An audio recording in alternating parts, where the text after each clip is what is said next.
So take it away, my friend. The Bud list, Broussard's under duress list, is all about inspiration and motivation. It's not about ripping guys. All right, so don't feel bad if you're on this list. That said, let's start with number 3. This is gonna be the best. Teddy Bridgewater. All right, and I know people are saying, a backup? Why is a backup on there? Because Cooper Rush has reset the bar for backups. I'm telling you. Now, look, months ago, all of us on this panel would have said, Teddy Bridgewater is better than Cooper Rush. Yep. And Cooper Rush is getting it done. Does he have Tyreek Hill? Does he have Jalen Waddle? I don't think so. So, Teddy, you got to go out there. You got weapons. And just keep the team afloat. All right, Tua put you in good position. You're 3-1. You got the Jets. All right, and then after that, I don't know how long Tua will be out. Minnesota, Pittsburgh, Detroit. Few winnable games there, so I need Teddy Bridgewater to just keep the team afloat until Tua gets back. Remember, Teddy, I'm in your corner. Motivation. At number 2, now, Nick, I'm going to surprise you, Nick. I got a couple Broncos on there, and I'm starting with Russell Wilson. Why's he got to bring a buddy with him? Melvin Gordon, because golly, he's dropping the ball more than your boy Mahomes in that new State Farm commercial. He's dropping the ball. I mean, come on. He's turning the ball over left and right. So Melvin Gordon's on there. Javonte Williams out. I need you to hold the ball, Melvin.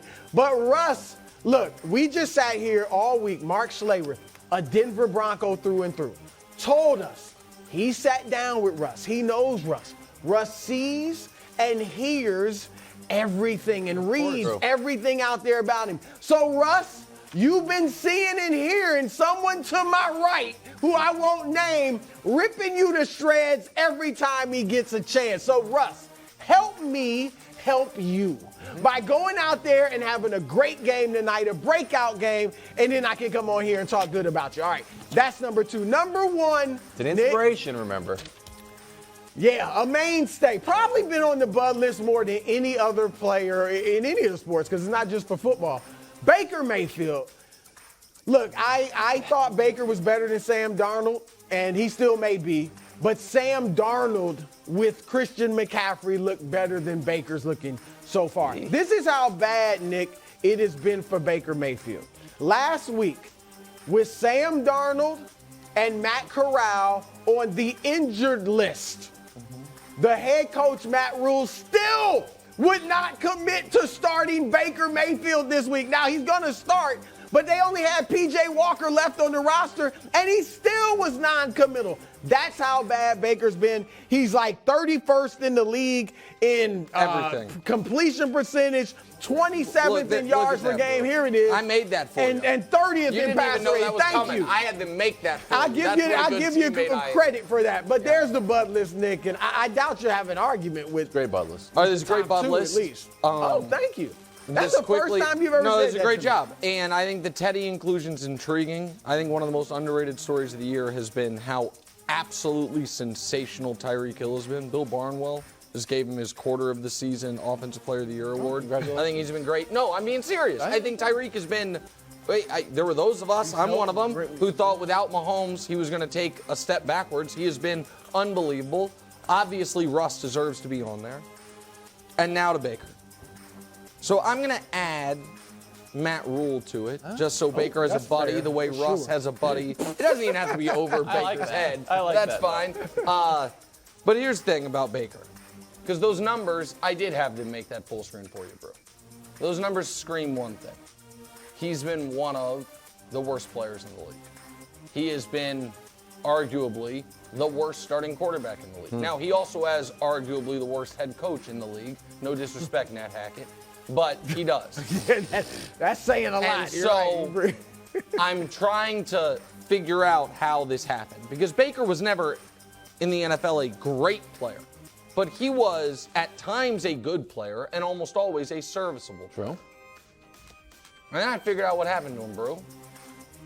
You and your ilk bullied him into being humble Baker, being quiet Baker.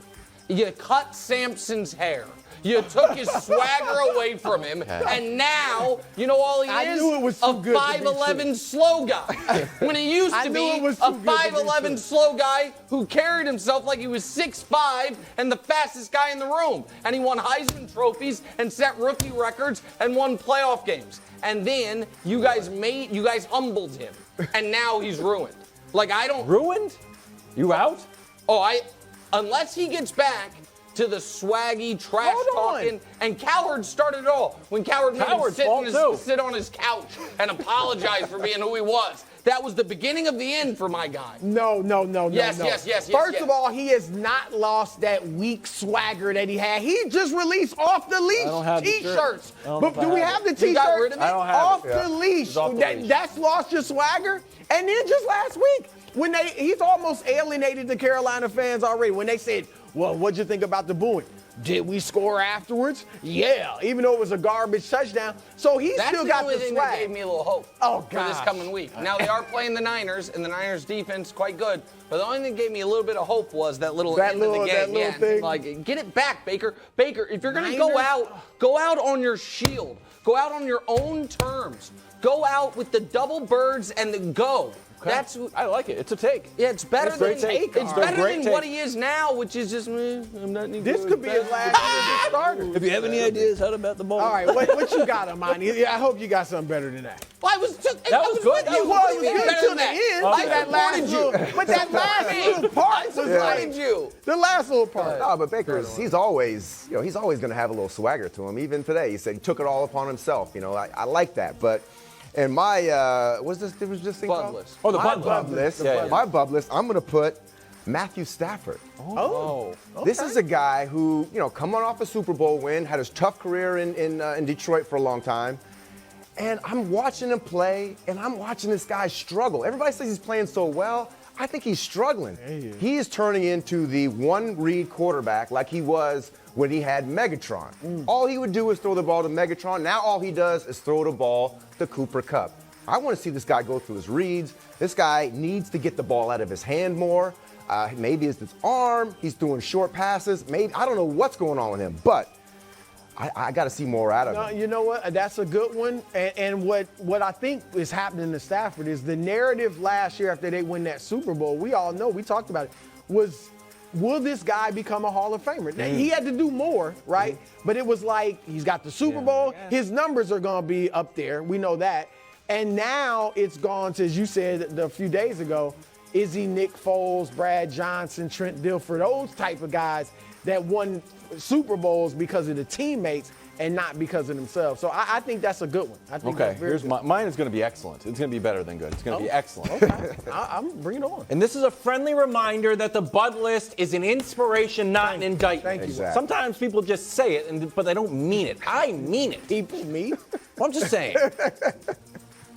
A lot of smart football people had the Cardinals going to the Super Bowl. And by people, I just mean person, but still. I had the Cardinals going to the Super Bowl. So I'm putting Kyler Murray on the Bud List. It's been a little bit of an up and down, let's say 6 months. You start with the old tried and true, delete my social media if I don't get a contract. It ended up working. He got a contract. Then you go through the fine print. Hold on, what is this? 4 hours of study, you're embarrassing me. Cardinals are like, no, we'll take it out. Like, oh, good, take it out. Then you got to get off to a slow start. Cliff Kingsbury's like, we need to have a better practice. Huh? We're talking about practice? It's Iverson-esque.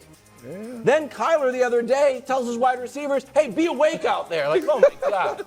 You got to do your homework. You got to practice better and just be awake.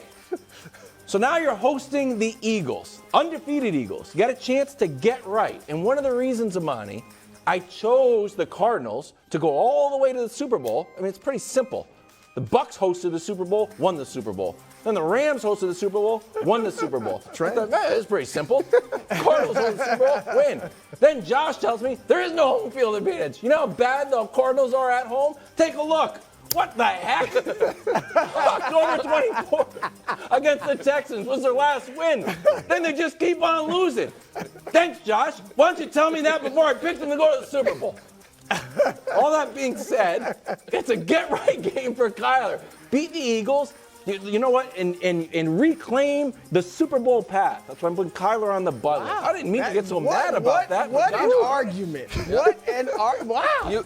Brew, if it was 5 people long, he'd be on there, yes. right? Me? He would be on there. It used to be a 5-person buzzer, so it might have been Stafford and Kyler. Good. I think what we're seeing, Nick, is why Kyler, maybe smart, why he wanted that contract. I always felt like it was because he thought he might get hurt, which is true at his size, but also, did he know how good he was? Because he's got them over barrel. He got his money. Yeah. And now he's not living it up to it. And you see why they didn't want to give him the money either. Because they weren't sold on him yet. That he and Cliff Kingsbury do not like each other. No, not even a little bit. Well, You remember the one thing you left out of, and that was brilliant, but the one thing you left out was, remember in the preseason when it was like, wait, is Kyler calling plays? And then Cliff was like, yeah. I wanted him to know it's not so easy. Like, oh, I've got a tougher job than you think, don't I, Sparky? You know, it's like, man, that's your quarterback. Yeah. Like, I don't think they like each other, and I think It's a little power struggle going on. I think the Super Bowl pick's in real trouble. Thanks for watching. Subscribe here to get more from the show and to check out clips from other shows on FS1.